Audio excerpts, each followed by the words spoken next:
look, I got left out of the bedroom. I'm back in the dining room. Okay, so at the time of just before the Revolution, Massachusetts is the center of the rebellion, and the colonies are not really functioning as a big united group as you would think they would.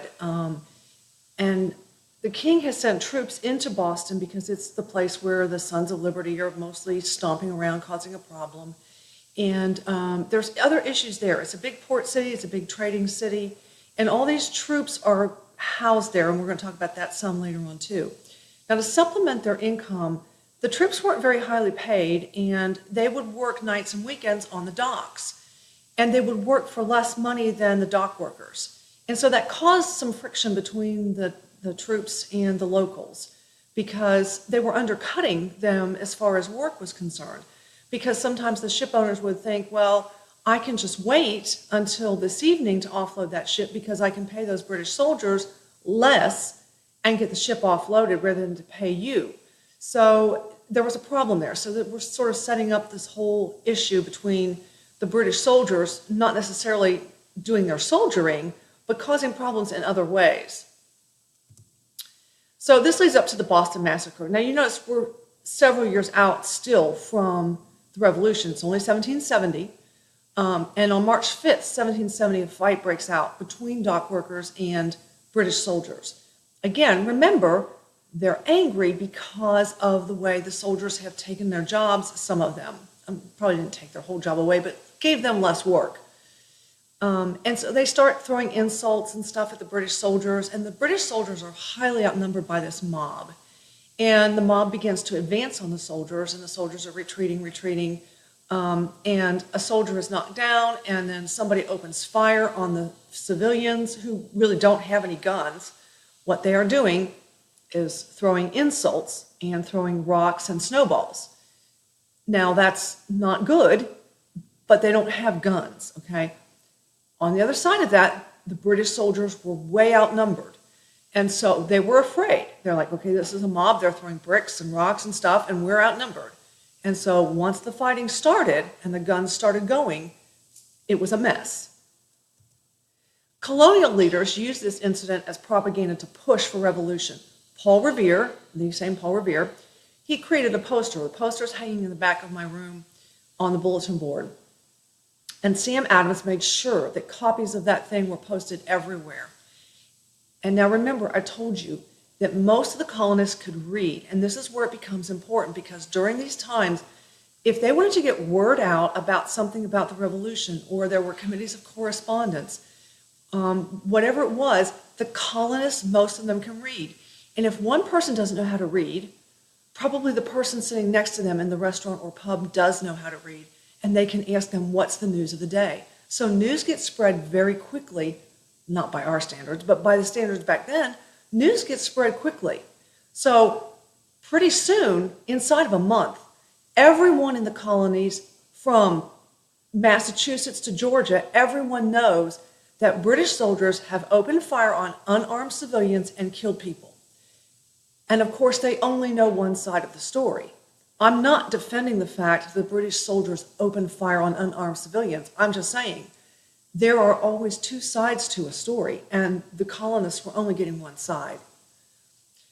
Well, that caused the colonists to ratchet up the boycotts again. And remember, that is not a happy thing if you are a merchant over in England. They want the people in the colonies to buy their stuff because the people in the colonies have the money to do it. So Parliament repeals the Townshend Acts. And they realize that the Parliament, by the time they get news of the Boston Massacre, Parliament and even the king realizes this looks terrible on us. This looks awful for us that our people shot at unarmed civilians. And so they take the Townshend Acts away. They're going to take all those taxes on lead and glass and paint and all that stuff away, except on tea. Now, the colonists are like, so sorry, that isn't enough. That's not enough for us. We want the taxes gone. And so they say, we're not buying any tea at all. We're not buying any tea from you. That's not to say the colonists weren't getting their tea from somewhere, because let's remember, they're masters at smuggling. But they did cut back on their tea consumption in a huge way. It would be like all of us deciding all of a sudden, we're not buying coffee. Now think about the Starbucks on every corner. Think about the coffee aisle in your grocery store. All of those people that are making money by growing and selling coffee. This is a big deal. I mean, all the boats that bring coffee to our country, all of those people then, all their jobs are affected. And so that's the kind of impact it was having back then by the boycott on tea. So now 2 years down the road from Boston Massacre, Sam Adams, remember, he is Sons of Liberty. He sets up committees of correspondence. And what these committees do is they sort of act like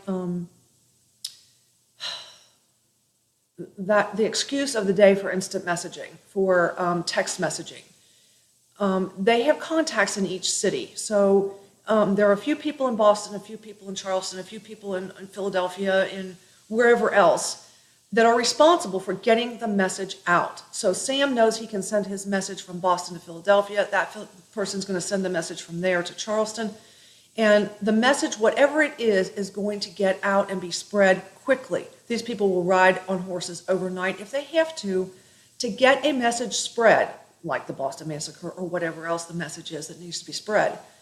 And so this becomes a very effective way for the revolutionaries to spread the news or a message if it needs to be spread. It's my favorite saying, because it's true. Money always talks. Well, in 1773, the British East India Company was facing financial ruin, and in order to protect it, Parliament passed the Tea Act. The Tea Act gave the British East India Company total control of the tea market for the colonies. Well, that's fine, except the colonists were pretty much boycotting tea or smuggling it in or however they were wanting to get it. It also removed most, but not all, of the taxes on tea, thinking, okay, if we take the taxes away from the tea, will you then please just go ahead and buy the tea and pay the taxes? Really, you all are not paying many taxes at all compared to the people who live in England. And we need you to pay some taxes, and now we've taken most of them all away. Will you please be happy with this? But no, they weren't going to be happy with this. So not surprisingly, the colonists were not satisfied, and they vowed to stop any East India ships from unloading. And actually that did work. In Philadelphia and in New York, ships were turned back. And I think in Charleston too, but I'm not 100% sure. That's why I did not include it on this slide. But I think in Charleston as well. Now in 1773, 3 of these tea ships got into Boston Harbor, loaded down with tea, and this is the famous Boston Tea Party. Okay, they've got a picture at the top with the guys dressed up like Indians. This was organized by the Sons of Liberty, Sam Adams and his crew. They threw 342 chests of tea overboard into the Boston Harbor. It's civil disobedience. This slide is important because this concept of civil disobedience is important, and it will be brought back to you again and again. And you're going to need to know it for high school, for college. You need to know the definition on the third frame, and I'm sorry my little picture is taking up part of it, but it's when you disobey a law you feel is unjust, but you're willing to take the consequences for it.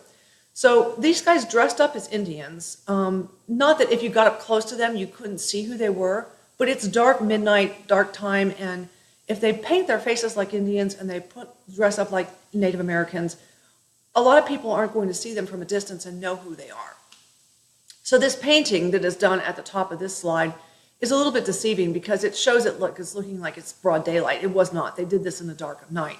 And one other thing I think is really important for you to understand, there were direct orders given to all of these people who were raiding on these ships that they were not to hurt a single person. No one was hurt. There were some people tied up so that it couldn't stop them from doing it. And they were only to dump the tea. They were not to hurt any other cargo on the ship.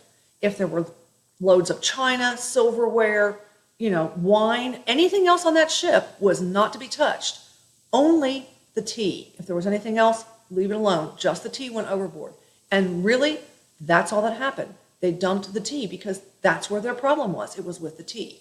So a good example of civil disobedience. All right, let's talk about the intolerable acts, because now the king and his friends are going to be very upset with this, as well they should be. When news of the Boston Tea Party got to England, Parliament passed something that they called the Coercive Acts. And when you coerce someone into doing something, it means that you are forcing them. The colonists called them intolerable because they were just so bad that they couldn't be tolerated. I think it's important that you need to know at the bottom, the last one, the last bullet point. Inside the Intolerable Acts was the Quartering Act, which forced colonists to house British troops in their homes. So the king did not want to, he's got all these guys over here. He's got all these troops over here. Where to put them? What to do with them? I mean, normally in a situation, you will have barracks for people. When we go overseas and we put troops overseas, we put up temporary military bases. We put up huts and stuff for them to sleep in. But they don't have this here, and the king isn't going to pay for that. And he's like, no, you people are causing all this trouble, and you are going to put these people in your homes. And, not tons of them, but it would be as if they came to your house and you had to give up your bedroom because you're the kid, and you're going to have the British soldiers sleeping in your house. And, whoever does the laundry and does the cooking and whatnot has to do that soldier's laundry, has to add that soldier to their meal plan, and house them there. And so it was something that was not good. Now, a lot of the soldiers they tried to be gracious as guests. They tried not to be much of an imposition as they could be. I mean, they knew it was not good. But others were not. Others acted pretty mean to the families and just treated them like dirt. And likewise, some of the families were more than happy to take in a British soldier. So, for instance, if for some reason we were in a time of trouble and the president said to all of us, if you could find it in your heart, would you please take in a soldier, just one soldier into your house and feed them and do their laundry? Could you please do that? There would be people who would be willing to do it. And so some of the people who lived in this area, like, okay, yes, I can do that. But for some, it was not good. And for a lot of them, the British soldiers did not act very nicely in their homes. But wait, there's more, because there's more fun here. The Coercive Acts banned all the town meetings, so now you're not allowed to gather up and make decisions, you foolish little colonists. No more of that.